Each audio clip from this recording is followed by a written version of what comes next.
बिस्मिल्लाहिर्रहमानिर्रहीम।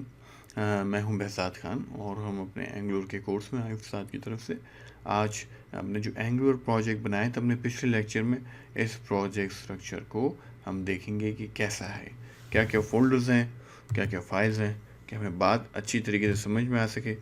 सबसे पहले अगर हम देखें तो हमारे पास E2E का फोल्डर यहाँ दिख रहा है। E2E जो है ये एंड टू एंड टेस्टिंग के लिए इस्तेमाल होता है।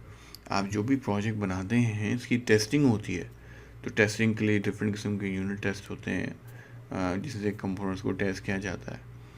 तो ये एक पूरा फ्रेमवर्क है जिसके ज़रिए से जो है आपकी एप्लीकेशन टेस्ट होती है। ये देखा जाए तो ये बताते खुद एक सेपरेट एप्लीकेशन होती है। सही, जब हम टेस्टिंग की तरफ जाएंगे और हम एंगुलर की टेस्टिंग के बारे में पढ़ेंगे, समझेंगे, तो फिर इसको हम वो देखेंगे इंशाल्लाह। इसके लिए अलग कोर्स होगा। इसके बाद जो हम नोड मॉड्यूल्स देखते हैं। नोड मॉड्यूल्स जो है ये एक तरीके के लिए समझेंगे लाइब्रेरी है। जितनी भी आप लाइब्रेरीज अपने प्रोजेक्ट में इस्तेमाल कर रहे होंगे वो सारी की सारी नोड मॉड्यूल्स होंगी। नोड मॉड्यूल्स जो है वो नोड जेएस क्रिएट करता है, यानी और इसके अंदर आपको ये भी मालूम होना चाहिए कि भाई कि मैं मेरे प्रोजेक्ट के अंदर कौन सी लाइब्रेरी इस्तेमाल हो रही है, उसका कौन सा वर्जन इस्तेमाल हो रहा है, ठीक है ना। तो वो सारी की सारी डिटेल्स क्या होती है, वो आपके पैकेज और जेसन में होती है। इसके बाद हम अपने सोर्स फोल्डर को देखते हैं जिसके अंदर क्या होती है, हमारी पूरी एप्लीकेशन होती है। इसी के अंदर हमारे ऐप कंपोनेंट्स होते हैं।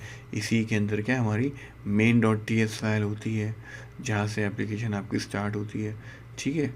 और इंडेक्स पेज के हिसाब से क्या है, जो सबसे पहले पेज लोड होगा वो आपका index.html है, ठीक है। उसके अंदर क्या होगा, ये आपकी फाइल रेफरेंस होगी। इसके क्या स्टेप बाय स्टेप जो प्रोजेक्ट की एग्जीक्यूशन है इसको हम नेक्स्ट लेक्चर में देखेंगे, ठीक है। उसके बाद क्या है, यही आपका सोर्स फोल्डर के अंदर आपके ऐप कंपोनेंट होगा जो आपका क्या है, आपका रूट कंपोनेंट है। फिर आपका ऐप मॉड्यूल यहीं मौजूद है।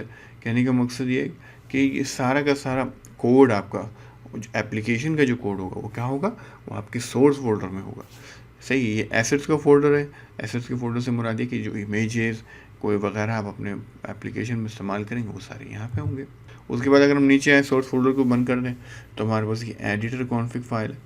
ये कॉन्फ़िगरेशन फाइल है जो आपका एडिटर इस्तेमाल करता है कि इसको पर, यानी कि जब आप कोई भी आदमी इस प्रोजेक्ट को खोले तो क्या उससे रिलेटेड जो भी कॉन्फ़िगरेशन एडिटर से रिलेटेड है वो सारी की सारी उससे लोड हो जाएंगी। angular.json फाइल है, नहायत ही अहम फाइल है। ये एक फ़ाइल जो एंगुलर CLI बनाती है, इसके अंदर बहुत सारे जो है आप डिफ़ॉल्ट कॉन्फ़िगरेशन कर सकते हैं और बता सकते हैं। angular.json package.json को हम वक्त के साथ बार बार देखते रहेंगे। ये नहायत ही दोनों इम्पोर्टेंट फाइल्स हैं। एक तरीके की आपकी फ़ाइल है जो पूरे पैकेजेस आपके प्रोजेक्ट में इस्तेमाल हो रहे हैं उनकी डिपेंडेंसी को नोट करके रखती है, ठीक है। तो ये एक तरीके का रेफरेंस है। और angular.json क्या है, ये एंगुलर CLI के लिए ज़रूरत है कि भाई जब एंगुलर CLI एप्लीकेशन को लोड करे तो उसके वक्त क्या कॉन्फ़िगरेशन ज़रूरत है। style.cs जो है, जैसे नाम से ही पता चल रहा है, स्टाइल यानी HTML में जो भी स्टाइलिंग होगी आपकी एप्लीकेशन की, क्या रंग लगाने हैं, कैसे होना है, ये सारी की सारी क्या होगी, ये आपके स्टाइल के अंदर होगी। ये हमने हल्का सा ओवरव्यू ले लिया अपने पूरे प्रोजेक्ट का, प्रोजेक्ट स्ट्रक्चर का। आइए अब इसके बाद नेक्स्ट लेक्चर में देखते हैं कि स्टेप बाय स्टेप एग्जीक्यूशन हमारे प्रोजेक्ट की कैसे होगी।